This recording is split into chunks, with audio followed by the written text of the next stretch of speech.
আসসালামু আলাইকুম শিক্ষার্থী বন্ধুরা, আশা করি সবাই ভালো আছেন। তো আপনারা এখানে দেখতে পাচ্ছেন আমরা ক্যানভাসের সাহায্যে এটা তৈরি করছি। তো আজকে আমরা ক্যানভাসের ব্যবহারটা শিখব। তো ক্যানভাসের সাহায্যে আমরা এই যে বাংলাদেশের জাতীয় পতাকা যেটা আছে এটা তৈরি করব। তো এটা আমরা কিভাবে করতে পারি সেটা আমরা আজকে দেখব।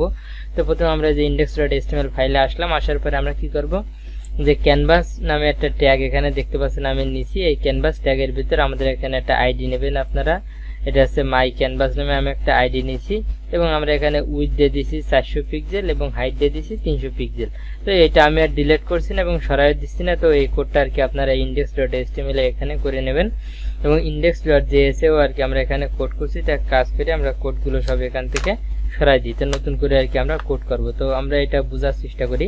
প্রথমে আমরা এইটাকে কি করব, এই যে ক্যানভাসটা নিচ্ছি, এখানে আমরা কি দিয়েছি আইডি দিয়েছি, আইডির নাম দিয়েছি মাই ক্যানভাস। তো এইটাকে আমরা এখন সিলেক্ট করব। ওইটা আমরা একটা ভেরিয়েবলে রেখে দিই, ভেরিয়েবলের নাম দিই সাপোজ আমরা এখানে নাম দিলাম কি ক্যানভাস নাম দিতে পারি, ইচ্ছা মতো আর কি আপনারা নাম দেবেন, যে কোনো নাম দিলে হবে ক্যানভাস। তো ওইটাকে আমরা সিলেক্ট করতে পারি ডকুমেন্ট ডট, আমরা এটাকে সিলেক্ট করবো। যেহেতু আমরা এখানে একটা আইডি নিয়েছিলাম তো আমরা গেট এলিমেন্ট বাই আইডি দিয়ে আর কি আমরা সিলেক্ট করতে পারি। তো আইডি দিলাম আমরা, আইডি দেওয়ার পরে আমাদের এখানে যে নামটা ছিল সেই নামটা আর কি আমাদের এখানে দিতে হবে। তো এখানে নাম দিছিলাম কি মাই ক্যানভাস। তো আমরা এখান থেকে এটা কপি করে নিই, এখান থেকে এটা আমরা কপি করে নিলাম, কপি করে কি করলাম এই যে এখানে বসাই দিলাম। তাহলে আমাদের কি হয়ে গেল, এটা আমরা কপি করে নিয়ে আনলাম, অর্থাৎ ক্যানভাসটাকে আমাদের কপি করা হয়ে গেছে। এখন আমরা এর সাথে গেট কন্টেস্টটা অ্যাড করব। তো আমরা এখানে কি করব, ক্যানভাস ডট আমরা এর সাথে কি অ্যাড করব, গেট কন্টেস্ট। আমরা এখানে লিখলাম গেট কন্টেস্ট আর কি আমাদের এখানে কি করতে হবে, অ্যাড করতে হবে। তো গেট কন্টেক্সট এর সাথে আমরা 2D অ্যাড করতে পারি। তো এর সাথে আমরা 2Dটা অ্যাড করলাম। তো আমরা এখানে 2D অর্থাৎ 3D সম্পর্কে আমার একটু ধারণা কম এবং 3D ব্যবহার আর কি এখন আমরা শিখিনি। তো 2D আমরা এখানে কি করলাম, অ্যাড করলাম। অ্যাড করার পরে এখানে আমরা একটা ভেরিয়েবলের ভিতর দিই, ভেরিয়েবলের নাম দিই সাপোজ আমরা এখানে ctx নাম দিতে পারি, অর্থাৎ আমাদের এখানে এই ভেরিয়েবলের নাম দিলাম ctx। এখন আমরা যে এটা আর কি তৈরি করব, এখন আমরা একটা কাজ করতে পারি, ctx এর সাথে আমরা একটা ফাইলটাকে রিঅ্যাড করতে পারি। তো এই ctx অর্থাৎ আমরা এখানে কি করব, ফিল্ড আমরা এখানে কি করতে পারি, রিঅ্যাড করতে পারি। তার সি ফিল্ড রিঅ্যাড করব। তো এখানে আর কি ফিল্ড রিঅ্যাক্টটা আর কি আমরা বলে দেব কত কত দিতে পারি। এখানে সাপোজ আমি যদি 12, তারপরে দিই যদি 12 এবং এখানে আর কি আমরা দিলাম কত 376 দিলাম আমরা, তারপরে আর কি আমরা দিলাম 276। তো আমরা এখানে লিখলাম কি 276। তো এটা আর কি আমরা ইচ্ছা মতো দিলাম। তো এখন যদি আমরা সেভ দিই তো আমাদের আউটপুটটা দেখেন, অর্থাৎ আমরা যে ফিল্ডটা রিঅ্যাক্ট করছি অর্থাৎ আমরা সেটা আর কি আছে এইটা, অর্থাৎ আমরা এই যেটা করে নিছি এটা আর কি আমাদের ডিফল্ট যে কালারটা আছে ব্ল্যাক কালার সেটা আর কি দেখাচ্ছে। তো একটা ফিল্ডটা রিঅ্যাক্ট করছি, আমি এখানে পরিমাপ দিচ্ছি 12 12 376 আর আছে 276।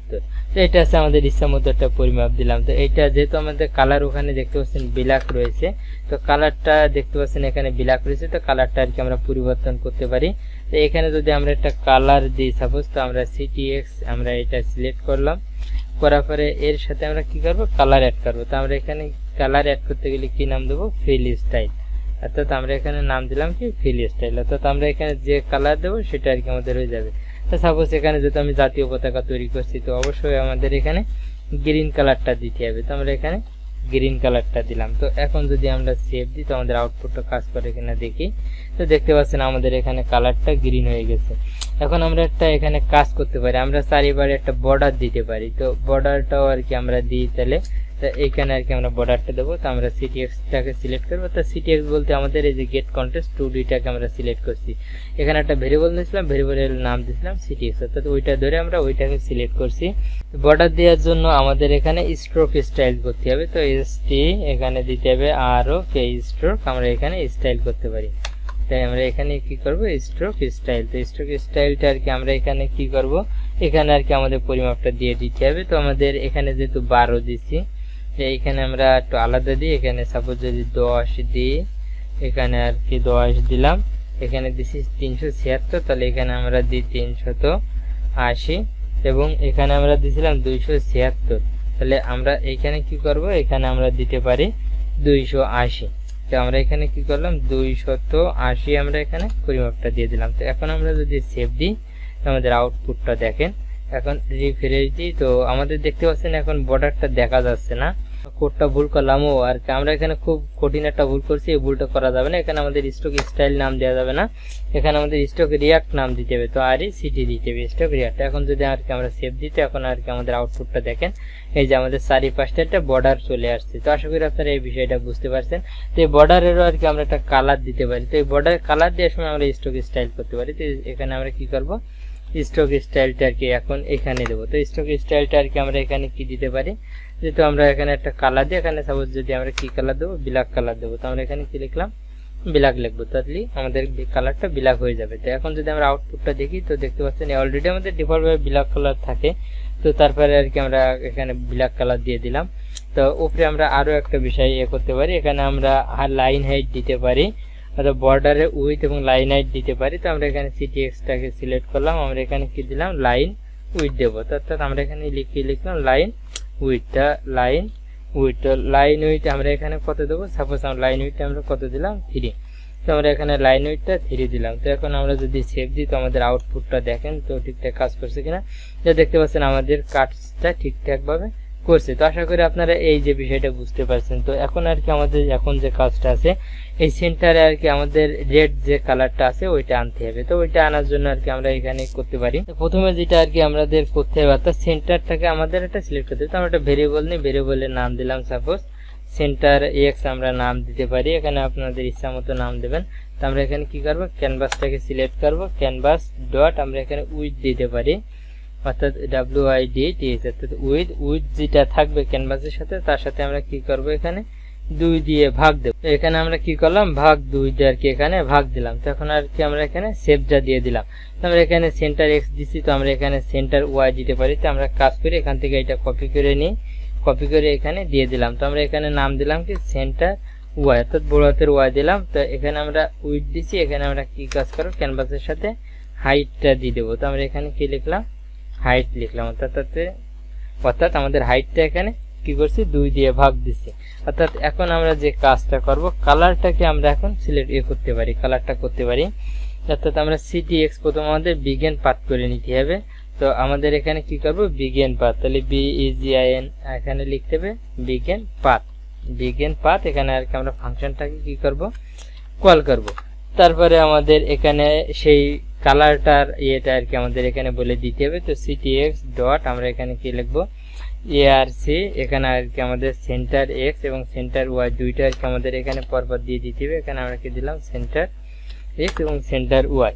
তো তারপরে আর কি আমাদের রেডিয়াসটা দিতে হবে, অর্থাৎ আমাদের রেডিয়াস, অর্থাৎ আমাদের ভিতরে যে গোলাকার যেটা থাকবে যে রেডিয়াস, ওইটা মাপ আর কি আমাদের বলে দিতে হবে। সাপোজ ওইটা যদি আমরা কাজ করি, এখানে 80 দিই, যে রেডিয়াস দেওয়ার পরে আমরা কি করব, স্টার্টিং অ্যাঙ্গেলটা, অর্থাৎ অ্যাঙ্গেলটা আর কি আমরা কি করব, স্টার্টিং করব। তো রেডিয়াস দেওয়ার পরে আমরা আগে অ্যাঙ্গেলটাকে স্টার্টিং করব। তাহলে আমরা এটা কি করব, 0 থেকে শুরু করলাম এবং সর্বশেষ আমরা কি করব, অ্যাঙ্গেলটা আর কি আমরা ইন করে দেব। তো ইনটা আমরা কিভাবে করতে পারি, আমরা এখানে 2 সাথে আমরা এখানে কিছু ম্যাথমেটিক্যাল বিষয় ইউজ করব। এর সাথে আমরা কি করব, ম্যাথ অবজেক্টটা ব্যবহার করব। অর্থাৎ এখানে আমরা ম্যাথের সাথে আমরা PIটা ব্যবহার করতে পারি। অর্থাৎ আমরা এখানে কি লিখবো, PI, অর্থাৎ সবগুলো আর কি আমাদের এখানে বড় হাতে দিতে হবে। তো PI এখানে আমরা কমা দিই, দেওয়ার পরে আমরা এখানে যেটা ইউজ করব সেটা হচ্ছে আমাদের ফলস, এবং সর্বশেষ আর কি আমাদের এটা বলে দিতে হবে যে এটা আর কি আমাদের ফলস। তো PI অবশ্যই এখানে আর কি আমাদের কমা দিতে হবে, এখানে আমরা ইউজ করব কি ফলস। তো এখন যদি আমরা সেভ দিই, তো আমাদের আউটপুটটা ঠিকঠাক কাজ করছে কিনা আগে দেখেন। তো আমরা চলে যাই, তো এখন যদি রিফ্রেশ দিই, তো দেখতে পাচ্ছেন আমাদের এখানে আউটপুটটা কাজ করছে না। তো আর কি আমাদের এখানে কালারটা দিতে হবে। তো কালারটা আর কি আমরা এখানে কি করব, কালারটা দিয়ে দেব।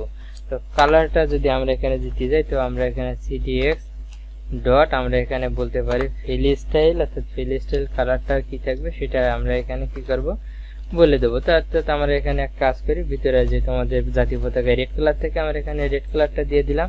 তো রিফ্রেশ দিই, তো আমাদের কাজ করছে না। তো কারণ কি, তো এইটা আর কি আমাদের ফিল করে দিতে হবে। এইটা ফিল করে দেওয়ার পরে আর কি আমাদের কাজ করবে। অর্থাৎ আমরা এখানে ফিল স্টাইল করছি, এখন এইটা আমরা কি করব, ফিল করে দেবো। অর্থাৎ CTX-টাকে আর কি আমরা এখানে কাজ করতে পারি, ফিল করে দিতে পারি। তো আমরা এখানে ফিল করতে, অর্থাৎ ফিল ফাংশনটাকে আর কি আমরা কল করব। তো ফিল ফাংশনকে কল যদি করতে চাই, এখানে আমাদের ফাংশন লিখতে হবে, অবশ্যই এখানে আমাদের সেমিকোলন চিহ্ন দিতে হবে। তো এখন যদি আমরা আউটপুটটা দেখি তো দেখতে পাচ্ছেন আমাদের আউটপুটটা ফুলফিল কাজ করছে। তো আমরা একটা কাজ করতে পারি, এই যে রেড কালার যেটা আছে এই রেডের পাশে আমরা একটা বর্ডার দিতে পারি, ব্ল্যাক কালারের একটা বর্ডার দিতে পারি। তো আমরা আগেও এই যে ফাইল স্টাইলে একটা ব্ল্যাক কালার একটা বর্ডার দিয়েছিলাম।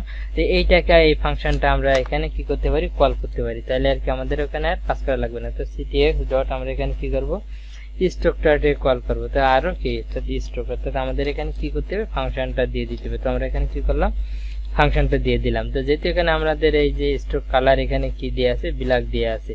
তো এখন যদি আমরা আউটপুটটা দেখি তো দেখতে পাচ্ছেন আমাদের এই বর্ডার কালারটা ব্ল্যাক হয়ে গেছে।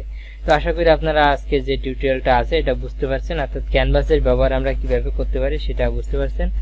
তো আজকে টিউটোরিয়াল এই পর্যন্ত। ধন্যবাদ সবাইকে ভিডিওটা দেখার জন্য।